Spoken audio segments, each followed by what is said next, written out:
அனைவருக்கும் இனிய இரவு வணக்கம். மேடையில் இருக்கும் தலைவர்களுக்கும் என் உயிரோடும் மேலான என் அன்பு காவி சொந்தங்களுக்கும் இனிய இரவு வணக்கம். இப்போ வருகிற சட்டமன்ற தேர்தல் ஒரு தர்மத்துக்கும் அதர்மத்துக்கும் நடக்க வேண்டிய போர் தான். தேர்தல்னு சொல்றத விட போர்னு தான் சொல்லணும். எப்படி ஐயா காமராஜர் அவரை இந்த கருணாநிதி குறிப்பு ஐயா காமராஜர் இறக்கும் போது பார்த்தீங்கன்னா ஒரு 100 ரூபாய் 150 ரூபாய் தான் அவர் பைக்கில் இருந்துச்சான். அப்படியாப்பட்ட ஒரு ஏழை ஒரு முதல்வரை சுவிஸ் வங்கியில் அவ்வளோ ரூபா போட்டு வச்சிருக்காரு.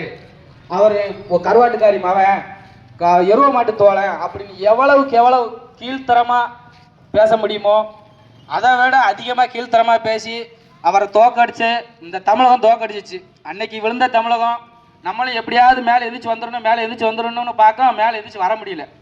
ஏன்னா டிஎம்கேக்கார எப்பெல்லாம் ஆட்சிக்கு வரானா நம்ம கொஞ்சம் வளர்ச்சி ஏடிஎம்கே பீரியடில் நம்ம அம்மாவோ ஜெயலலிதாவோ கொஞ்சம் வளர்ச்சி கொண்டு வந்துக்கிட்டு இருக்கோம். திரும்பியும் ஆட்சிக்கு வந்து நம்ம தேவையில்லாமல் ஒரு தப்பை பண்ணிடுவோம். அந்த தப்பை பண்ணினதன் விளைவு என்ன, திரும்ப அடித்து நம்மளை கீழே தள்ளிடுவான். அப்படித்தான் இப்போதைக்கு நடந்துக்கிட்டு இருக்கு. எவ்வளவோ அந்த காலத்திலேயே ஒரு ஒரு ஒரு வளர்ச்சியே இல்லை. ஒரு அப்போத்தான் சுதந்திரம் அடைஞ்சு நம்ம இதுக்கு தமிழகத்துக்கு முதல்வர் ஆயிருக்காரு ஐயா. அப்படி இருந்தும் இப்படி இளைஞர்கள்லாம் வேஸ்ட் ஆகிடக்கூடாது, சின்ன பசங்கள்லாம் இப்படி படிக்காமல் போயிடக்கூடாது. இத்தனைக்கும் ஐயா காமராஜர் அவர்கள் படிக்கவே இல்லை.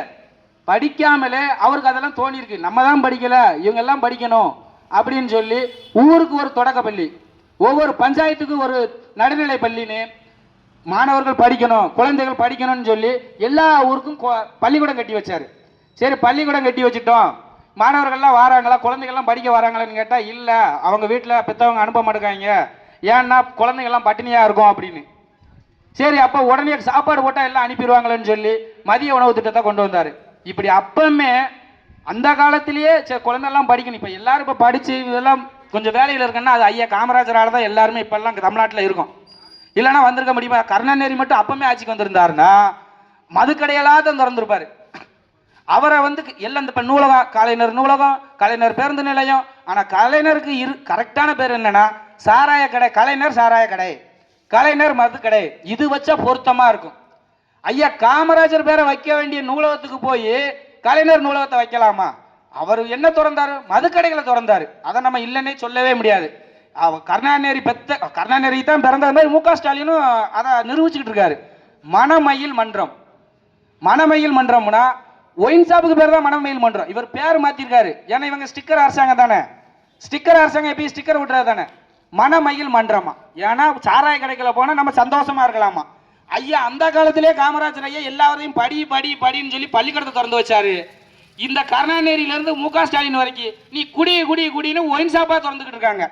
அது இந்த மணமயில் மன்றம்னா 10 மணிக்கே திறந்துருவான். நீ 12 மணி வரைக்கும் காத்து கிடக்க வேண்டாம்பா, நீ பாவம் கஷ்டப்படுவ அப்படின்னு சொல்லி 10 மணிக்கே திறந்து வச்சிருக்கான். அது ஏசியோட சந்தோஷமா இரு போய் நீ பிள்ளைகளை கேட்பாது, உன் குடும்பம் நாசமா போனா அவங்களுக்கு என்ன அப்படின்னு சொல்லி மணமயில் மன்றம்னு திறந்து வச்சிருக்கான். பள்ளிக்கூடத்தை திறக்க போன உடனே மு க ஸ்டாலின் திறந்து வச்ச போன 2 நாள்ல எல்லாம் கீழல் விழுந்துருச்சு. ஆனா ஐயா கட்டின பள்ளிக்கூடம் இன்னும் இருக்குது. ஐயா கட்டின டேம் தான் இப்போ வரைக்கும் அவ்வளோ ஸ்ட்ராங்கா இருக்குது. இவங்க அப்படி மக்களுக்கு தேவையான எந்த திட்டத்தையும் யோசிச்சு பண்ணல. ஒரு சாராய குடைக்கு கொடுக்குற ஒரு பாதுகாப்பும் ஒரு இதுவும் நம்மளோட ஏழை விவசாயிகளுக்கு கொடுக்கவே இல்லை. நம்ம காமராஜரை தான் தோக்கடிச்சு நம்ம தமிழகத்தை விழுந்து வச்சுட்டோம். நம்ம ஐயா நரேந்திர மோடி ஐயாவை அவர் காமராஜர் ஐயா எப்படி வாழ்ந்தாரோ அதே மாதிரி தான் கல்யாணம் முடிக்கல. அவர் எப்படி ஐயா அவரோட குடும்பத்தை எத்தையுமே பக்கத்துக்கே சேர்க்கவே இல்லை. அதே மாதிரி தான் ஐயா நரேந்திர மோடி அவர்களும் அவரோட சொந்த பந்தம் யாரும் பக்கத்திலே இருக்க முடியாது. எப்படி ஐயா அவ அம்மா இறக்கும் போது இதெல்லாம் பக்கத்துக்கே யாரையும் அண்ட விடலையோ அதே மாதிரி தான் நரேந்திர மோடி ஐயா அவர்களும். நம்ம பாரத பிரதமர் நரேந்திர மோடி அவ அம்மா இறந்த உடனே யாரையும் கூப்பிடல வைக்கல. அவரா பொறுத்து மகன் தாய்க்கு என்ன செய்ய கடமை செய்யணும் அவரோட கடமையை முடிச்சுட்டு நேரம் வந்துட்டாரு. நம்ம காமராஜரை தோக்கடிச்சு நம்ம எப்படி ஒன்றும் எந்திக்காம இருக்கோமோ அது மாதிரி நரேந்திர மோடியும் செஞ்சிடக்கூடாது. அப்புறம் நம்ம ஏழை ஜனத்துக்கு நம்ம எந்திரிச்சு வந்துக்கிற முடியாது. ஏன்னா பாரதிய ஜனதா கட்சி மேல இந்த டிஎம்கே நல்லது பண்ணா தானே நான் இந்த நல்லது பண்ணுறேன் அந்த நல்லது பண்ணுறேன்னு சொல்லுவான். அவன் எந்த நல்லது பண்ணியிருக்கான்? ஒரு நல்லதும் பண்ணல. கேட்டா மத்திய அரசு கொடுக்கல, மத்திய அரசு தமிழகத்தை வஞ்சிக்குது. எங்க வஞ்சிக்கிட்டு இருக்கு கேட்டா இப்ப நம்ம ஊர்ல எல்லாமே பார்த்துருப்போம் வாக்காளர் சிறப்பு தீர்த்த பட்டியல்னு. அது எதுக்கு? நம்ம ஊர்ல ஒரு சாவு நடந்திருக்கும், இல்லை நம்ம இங்கே இருக்கிற பொண்ணை வெளியே எங்கேயும் கட்டி கொடுத்துருப்போம், இப்படி ஏதோ இருக்கும். அதெல்லாம் கணக்கெடுக்க போகிறோம். சரி அதில் ஒரு இது கேட்டிருக்கான், உங்கள் அப்பா பேர் என்ன, உங்கள் தாத்தா பேர் என்னன்னு. ஏன் உன் அப்பா வேற சொல்ற, நீ உங்க தாத்தா வேற சொல்லிட வேண்டியன? உங்க தாத்தா இருக்க போய் தானே உங்க அப்பா வந்திருப்பாரு. இதுல எப்படி உனக்கு வாக்குரிமை முடியும்? கேட்டா இவன் அந்த பாகிஸ்தான்காரனுக்கும் பங்களாதேசத்துக்காரனுக்கும் ரோஹிங்கர்காரனுக்கும் அங்கே வந்து நம்ம நாட்டில் வந்து இருந்துக்கிட்டு நம்ம நாட்டில் என்ன நடக்கு, அவன் எதுக்குன்னு வந்தான்னு நமக்கு எப்படி தெரியும்? நம்ம எப்படின்னு தெரியும். ஆனால் இந்த டிஎம்கே அரசாங்கமும் அதன் கூட்டணி கட்சிகளும் இவங்களுக்கெல்லாம் நீ ஓட்டுரிமை கொடு, இவங்களுக்கெல்லாம் ஓட்டுரிமை கொடு. இங்கே வர இதில் எனக்கு புரிய மாட்டேங்குது. என்னது புரிய மாட்டேங்குது? உன் தாத்தா வேற கேட்ட உன் தாத்தா பேர சொல்லு. இல்லை நான் எங்கள் தாத்தா கூட வரல, எங்கள் சித்தப்பா கூட தான் வந்தோம்னா உன் சித்தப்பா பேர சொல்லு. இல்லை உங்கள் பெரியப்பா பேர கூட, நான் எங்கள் பெரியப்பா கூட தான் வளர்ந்தேன், எங்கள் அப்பா அம்மா என்னை விட்டுட்டு அனாதையை விட்டுட்டு போயிட்டாங்க, நான் இவங்களோட தான் வளர்ந்தேன் அப்படின்னா அவங்களோட பேர சொல்லு. இதைத்தான் சொல்லுது. இதை கொடுக்குறது உனக்கு என்ன செய்யுது? கேட்டால் அப்பன் பேர சொல்லிடுதா? உங்க அப்பா எந்த இடத்துல இருந்தான்னு கேட்டா உங்க அப்பா இந்த இடத்துல சொல்லிடுதா? அப்போ உங்க தாத்தா எங்க இருந்தான்னு கேட்டா சொல்ல வேண்டியன? உங்க தாத்தா இல்லாமல உங்க அப்பா வந்திருப்பாரு. இதை கேட்டா இங்க பாருங்க, இங்க நம்ம தமிழகத்தை வஞ்சிக்குது, நம்ம தமிழகத்தை வஞ்சிக்குது. இவன் இதைத்தான் சொல்லுவான். நீ செஞ்ச நல்லதை சொல்லல, நல்லதை ஏன் சொல்ல மாட்டேங்க? தமிழகம் வஞ்சிக்குது. பார்லமெண்ட்ல போய் பேசுறாங்க, பாரத பிரதமர் நரேந்திர மோடியும் இந்த பாரதிய ஜனதா கட்சியும் தமிழகத்தை வஞ்சிக்குதுன்னு. முட்டாளுகளே, ஐநாவில் போய் பாரத பிரதமர் நரேந்திர மோடியோட தாய்மொழி தமிழ் கிடையாது, ஐநாவில் போய் பேசுறாரு. இந்த உலகத்துக்கு இந்தியா கொடுத்த அருள் பெரும் கூட தமிழ், தமிழ் மொழி, தமிழ் இலக்கியம் சொல்லி எங்க போட்டும் நம்ம தமிழ் மொழியை தான் சிறப்பாக பேசிக்கிட்டு இருக்காரு. பாரத பிரதமர் நரேந்திர மோடிக்கு தாய்மொழி தமிழா? அவரோட தாய்மொழி குஜராத்தில பேசுவோம், அந்த குஜராத்தி மொழியை பெருமையை பேசியிருக்கலாமே.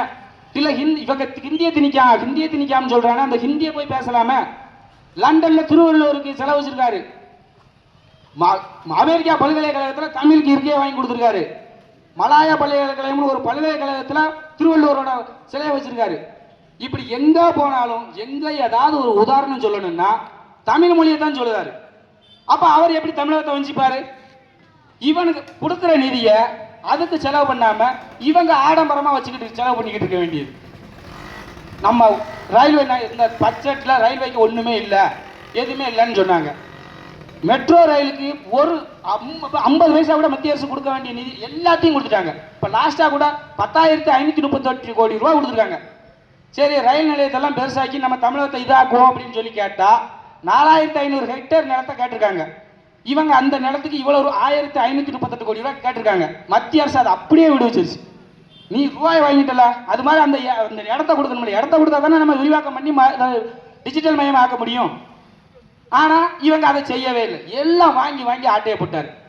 இந்த 2021 இவங்க ஆட்சி அமைச்ச உடனே நிதித்துறை அமைச்சராக இருந்த பிடிஆர் பழனிவேல் தியாகராஜன் அவர் சொன்னது, நம்ம சொன்னது இல்லை, ஒரே வருஷத்துல 30,000 கோடி ஆட்டையை போட்டிருக்காங்க. உதயநிதி ஸ்டாலின், முக ஸ்டாலினோட மருமக சபரீசன் இதை சொல்லிட்டாங்கன்னு பாவம். இப்ப அவர் எங்க இருக்காருன்னே தெரியல. சட்டமன்றத்திலே ஒரு உறுப்பினர் இருந்துச்சு, எங்களுக்கு இது வேணும். யோ, நான் கட்சியில இருக்கேனா இல்லையான்னு எனக்கே தெரியல, ஏன் நிதியில 10 ரூபா கூட கிடையாது, நீ எதா இருந்தாலும் அங்க போய் கேளையான்னு அவரே கதறிக்கிட்டு கிடக்காரு. அந்த லட்சணத்துல இந்த டிஎம்கே அரசாங்கம் இருக்கு.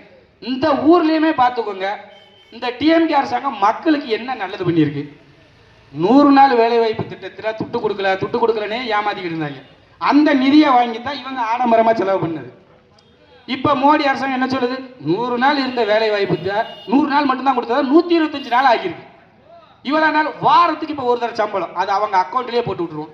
உங்ககிட்ட வந்தா தானே நீ தின்னுட்டுற, உங்ககிட்ட வர போய் தானே நீ திங்க, இது அவங்க அக்கௌண்ட்டுக்கே போட்டு விட்டுருவோம்னா அவங்க அக்கௌண்ட்டுக்கே போட்டு விட்டுருச்சு. உன்னோட வாக்குறுதி என்ன? நாங்க ஆட்சிக்கு வந்தா 100 நாளா இருக்கிற வேலை வாய்ப்பை 150 நாளா உயர்த்துவோம்னு. இன்னும் ஆட்சியே முடிய போகுது, உயர்த்தினியா? நாங்க ஆனந்ததை சொல்லவே இல்லை. பாரதிய ஜனதா கட்சி அதோட இதுல நாங்க 100 நாள் வேலை வாய்ப்பை 125 நாளா கூட்டுவோம்னு சொல்லவே இல்லை. ஆனா சொல்லாம செஞ்சிருக்கோம். ஏழை மக்களுக்கு என்ன வேணும்னு யோசிச்சு செயல்படுத்துற திட்டம் பாரதிய ஜனதா கட்சி தான்.